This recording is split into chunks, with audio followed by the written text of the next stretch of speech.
tuna hian bual pui NG kan lut meka zandar kole mini somnga ania voin hi March ni som ni le pali zirtop ni ani Lungzarhtum tlang pui veng Mara district le lai district in rina lai chuan tun naya Sele chuak thin ti hriatania ni zana khan Sele hi helai hmunah bok hian aron in lan le a khochung ani deuh mai khodaya ti chuan hmunah omten min ron phone a zanin a hian a in lan le ngei an bei se avangin keini po man mo takin kan in siama vo in choma dar som pakhat le mini som vel khan aizol kan chu asana kan kaltum na tak Lungzarhtum tlang pui veng hi bol pui NG atang hian kilometer sari vel alania dar kar som vel aizol atangin kan tlan to a tuna hian tluang takin bol pui NG kan thlenga min lo ngakin tuna hian Lungzarhtum tlang pui venga RO hovin pumon pui hovin min lo ngak thapa ni chin dewa khan Sele hi aron chuak le to a tuna hian bong rual itimayang bong vulna bong in pakhata oma chulai hmunah chuan bong ho zinga chuan tuna hian a om ve mek ani ti min ron thrila kan phur hle maya Lungzarhtum tlang pui veng panin tuna hian kan kalmeka helai mun hi hei zan khotim noi kan tlana khua alang chiang theih lova bol pui NG ani aizol atang chuan a hlawang wang hle mai thei top chuan he Sele chuak thin an ti hi chiang zo kami puiten an hriat theih nan te tin helai hmunah hian nasa takin ahum hal na te pon thoka chung te chu tarlan na rem chang nin kan hria aizol atangin hun tam tak sengin helai hmun hi kan thleng phei mek ani angai to lo we tunge purin mon na chu pu mon pu ya chu ole ani he pu mon pu ya ani nang ni hi pu thang mo forester mo chuan ani hi hei pu mon pu ya ani ya rin mona ani aro ani tilai bial tu hi nia helai hmunah hian an ni hian min lo hak chara darang za vela nge aron suak kha zanina hian dar riat borvel khan aron chuak dar riat borvel amo tuna hen al omin in siam alawm chuan kan thria ma ro chu hemi pui kan tam deuh awang hian kan la en le mi lo nang mani kan hak cheu ni chuan hei kan kaltur a hria in mitam tak helai hian an lo pung khoma maron chu thom di mangai khop maya helai tang hian a chak lampang deuh khini tero om na lai kha tu bong in ngei ti kha pucheu bong in bong za vel le pucheu hian an nei le som pathum vel ani som pathum vel mo ole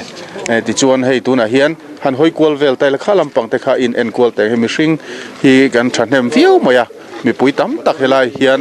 an omani khu lamah te po khuan an oma khu an ri deuh sup maya ti chuan hemi ramsial Sele kan ti mai hi Sele kan ti mai hi angam angreng fiawa amaro chu motor thom te tin ngeni bike le scooty thom vel hi hrek khop maya a hlau deuh hlek thina an tia chungte ni wang chuan film khurangai khop maya helai hian pumon puyaten thei top chuan mi pui hi tilai hian an lo ngeni film khur turin an lo chawe mol ni na langa helai ba ki chu midang khain pel chhauti lo hrim ani mo kan pel chhauti lo ani le thom dim turten in han in kan in sil mol mai sil mol mai mo alle lome alom ome kidi hi lo thlengem kidi khongai kidi hi hela gol tese ani hi mezo special report ta kan admin tangkai takania ni hi long tlai pa nia tin van chong puyania ka fa pa ngani deuh mai chu ka fa pa mo te hian ti thina ani hi long tlai tang ron chhowang helai hmunah hian min lo muak turin long tlai tangin sai ha ti chuan sia ha tangin ha tilaya ni ani hi lo thleng dar za tangi thlen chho dar nga vel ni nga dar nga vel mo olle tuntuma hian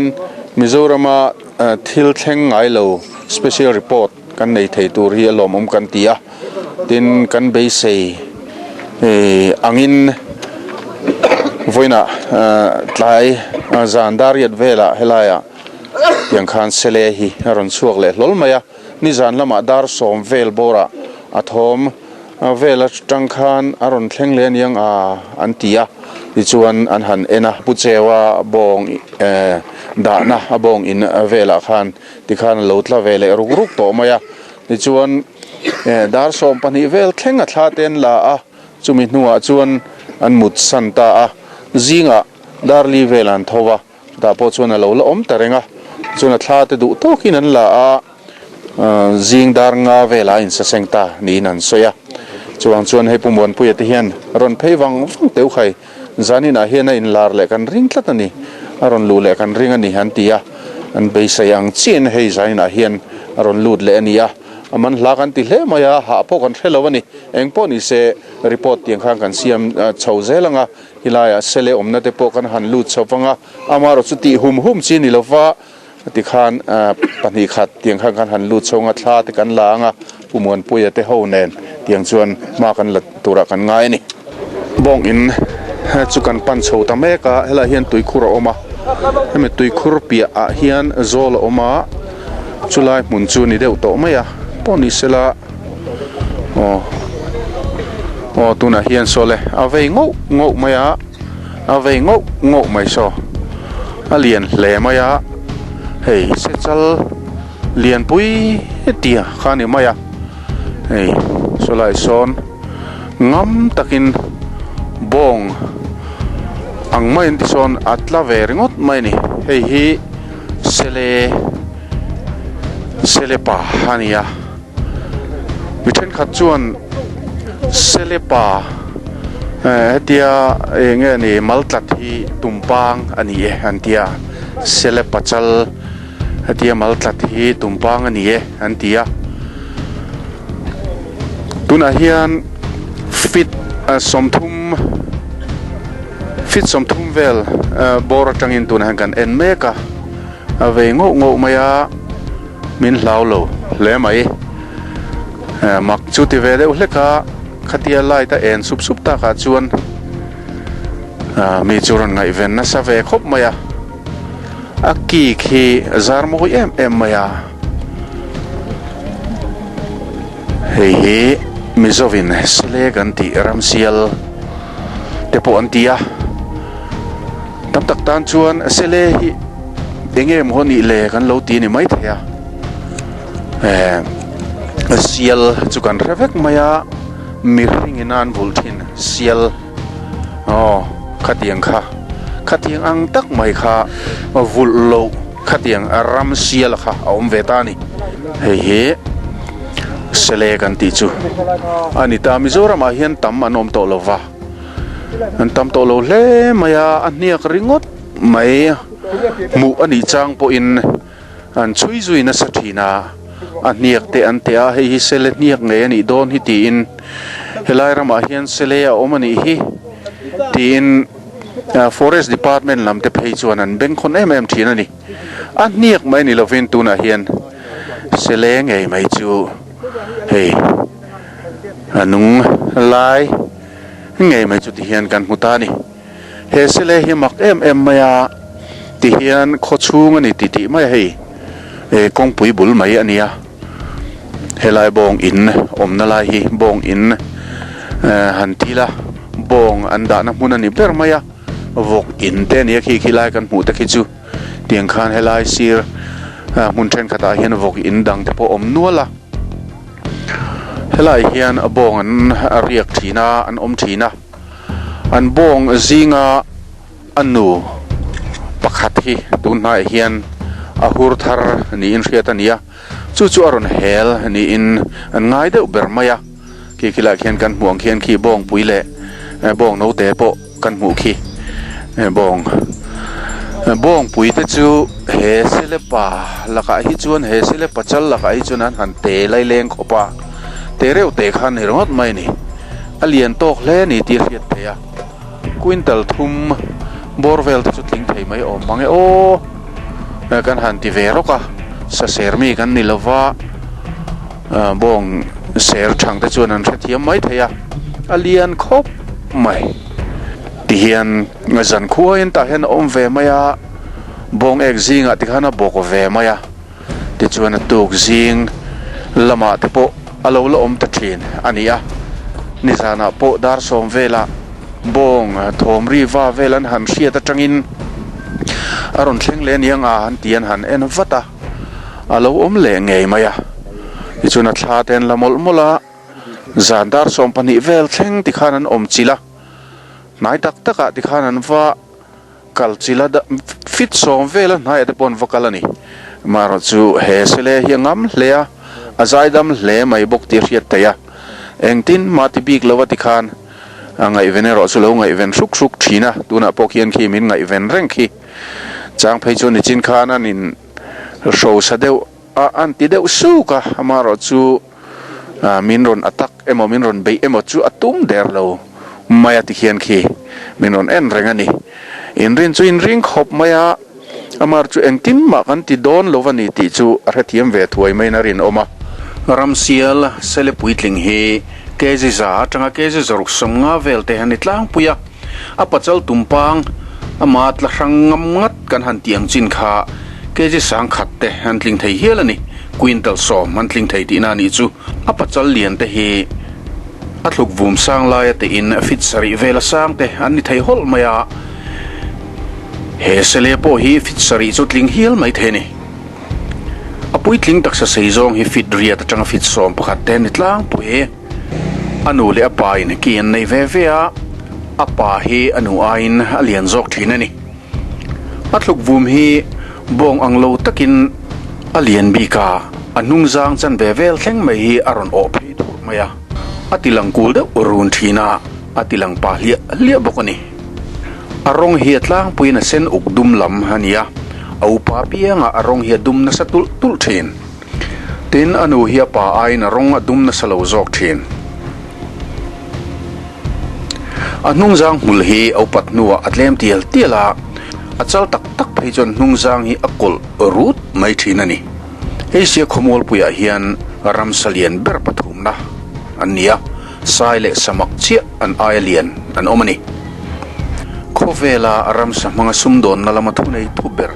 sites Convention on International Trade in Endangered Species chuan appendix 1 zinga da hemi omzia chu atak sa pumba ka atak sa peng khoi lai po hi sumdon atana man khaptlat ani khovela nung chhum halna lama thunei tu sangber IUCN International Union for Conservation of Nature chuan Trade and Species zinga ada hemi omzia chu mi hringin an ma ani emo an khosak na hmun kan ti cherewa kan ti boi zel chuan mang mai thei extinct mai thei din huna anding tina ani chu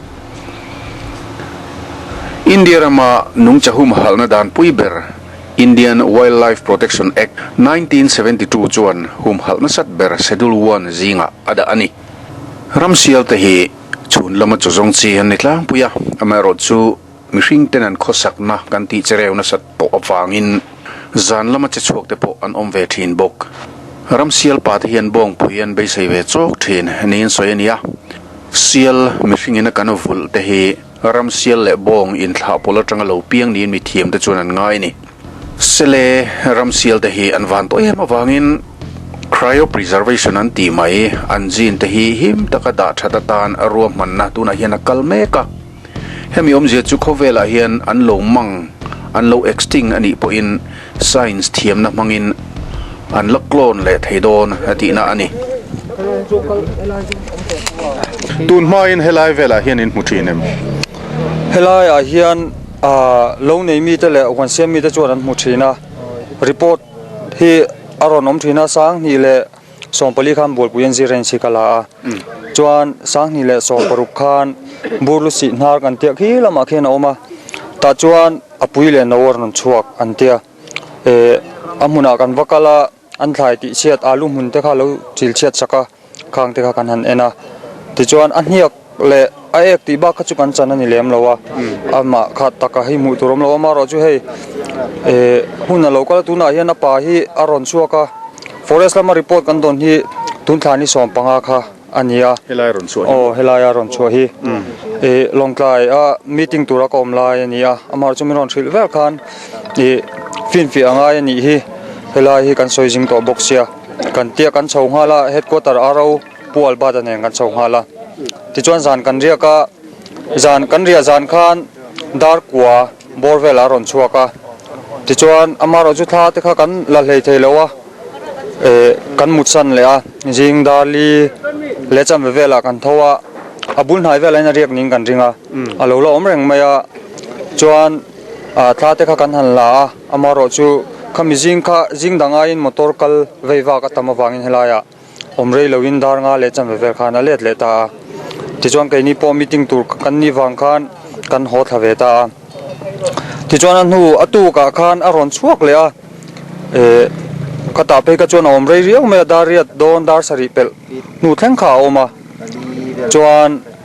ke ni khamin ron thil le a la turin kan chho le a amaro chu tun in rin ni le chol ni kha kan han riaka maro chu ron chuak lo hi kal bo ta moni o kan tia achan chu kang kal mani khami jing daria don thleng om ni khan anu aphol hi apol manan tia helai mu oma mutu te khan anu pakhata kha rim ber kha aron rim ber kha apol hi chuan adu tok mai thina ron lang to thin lo te kha an tia athu tak nge dot ni phei chu ka tha chuang lova amaro chu ti khang kan han nga ka ni chu kan nga ka ram nuya te khang kan han zong ti deuh thina bong nai bula hen om mai thina khamini wang khana amaro chu kan van duai ni nge ni kan hu zo talowa ti chuan kan ho thla chol ni jinga khan tun thole ni a khan aron chuak ti kha kan hrele ta ti chuan riak chho turin tiang kan chho le ta ti chuan in om chil ta char kan om chil ta ni chu ti chuan a om chil hova kha engzat vel bor ngei ni le a om chila hi forest guard pahni le hemi sai ha kan magistrate pushwai te hian min tui pui em ani hian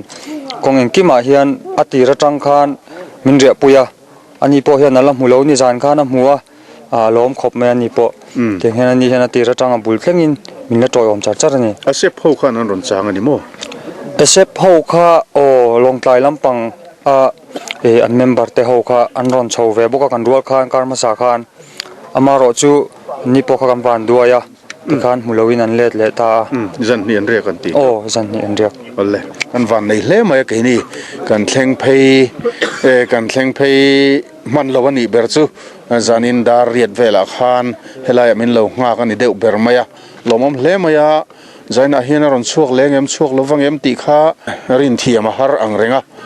adu hun aron chuak adu hun akal bo le mai thin kha ni sia chu wang chuan kan bei sei viau na a kan bei sei lutuk ngam chia chuang lo boka eng po ni se hei hi soina rei to bok siam mi puin an khe chiang cha ka amun nge ya report han siam kha kan bat nin kan thria laviau na ati in aizol atangin tukina kan thiet vele ti khang kan han in siam mopa kan han in ko khoma kan han rem kan han ruat tlanga ti chuan aizol atangin kan pheita e mau buang atangin kan thian pa denzila aron tel ve boka ani fel hle mai ani motor khal thiep tak mai lo ni boxia tleirol te ta tang motor khal thin alo nia vo in thlengin ti chuan abn motor khal thiam boka kein ka thiam boka mi pathum motor khal thiam kha motor pakhata kan han chuanga a hlavio na kan in khal choka ha dam takin helai mun kan thleng theia yang chuan helaya an ni hian min lo ngak hei mi puyan tam hle mai sele hi hetia jing lampanga achanga kalma thina wang hian amulo tam tak po hinoma tinang mani boruak nen bok ani bering ka ria tin na china khan han soi mai jok kan ya helai khotlang lungzarhtum te tlang pui veng big takin helai nei tu te bol pui helai tlang dung hian min ven pui na sa emema tin athom a omani ti kan thiat atang hian kan veng ve top maya kan thiamang tokin atak kan mu ma hian hemi mi pui na ama tak kan mu ma kan ven na ril ru hinin ka ria hetia ngam em na chan hi heti hian ni jana phei ka chuan fit som don haya te khan kan han hai khan ya tin ma mi ti kha tum lem lo athil thial lai apum pui tanga ron ir chole thial lai kha thial mil meya tiang khan ama kha relax em meya tin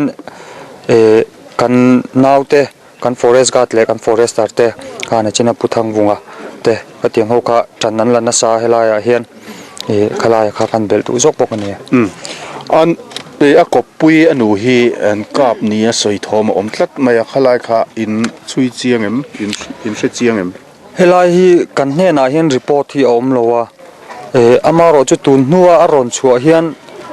ka ani hi chu an ti amaro chu a fin fiat na tur evidence kha kan nei si lo a han bo zui vak mai na kan thelo ani deuh ber mai an ka hun om te an soyem chu po chu a soya om lo soya om ka an ka thu kha chu hetia tlang kam ti tia hi chon an soya amaro chu a tu tenge kap ti le kha ti gang chi kha an soi lang du lem lo wa hemi ni wang hian melaya hi chuan ma han lak zui vak ngai na kha report aron om box silo ke mania khan hemi ni wang hian ko pui anu kha nge ne khatian ka hlum sakta ka chuna kho har hian ti hian bong kho chunga mi hi ti hian aron bel tamai ani theyangem hi ani mai hi ka ring do amaro chu soidan rang rang hioma tuna hian sei haram tuisum puilam panga hian anu pakhat om ti chu report hi chu om reng maya ama mi kha ni nge ama kha na nu khan lo kap lo nge ti po hi kan chui chuak thei chi alowa amaro chu helai hmunah ama in aron in lara alung leng kho har ni deuh ber mai hian ka rian ni zan tukin zinga ho tur te po kha helai hian bong la asen hura oma chumi bula chen om deuh chuta a ho tur kha a ho le thei lowa a kalaron let le thina kalaron let le thina ka tiang khan alung leng he ning garia khong ai thak le me sele hi he sele hi a kopui khatia a tu te ne mo an lo tha sak ani phei chun a khoi thak le ani tina ni ram noya kopui thin ten om tak lawa chuan kho harin ti hian awa kawa nga helaya bong khatiang om na kha ron hre popin ti hian nge ni aron bel tamai ni te po hian an langa khoi thak le mai chu tiang anga poi khoi na thlenga ni ngai chuan poi khoi tu te hi kan chui chu ngai po tha in arin oma amai ro chu khang kha khual thu thang mai mai po ani thei thowa hei tun din huna hian la hian ngam tak main ala om reng mai ania chu tiang chu kan din huniang po ni sela hela hian rei tak handina khatia handin chilte chiam chi po kha ani lutuk lova ti hian thlamuang takin ti hian zan riak sela hela ke ni po zan kan riak venga nak tu zing khowar enga chiang zo ka lak te po kan tum le don ani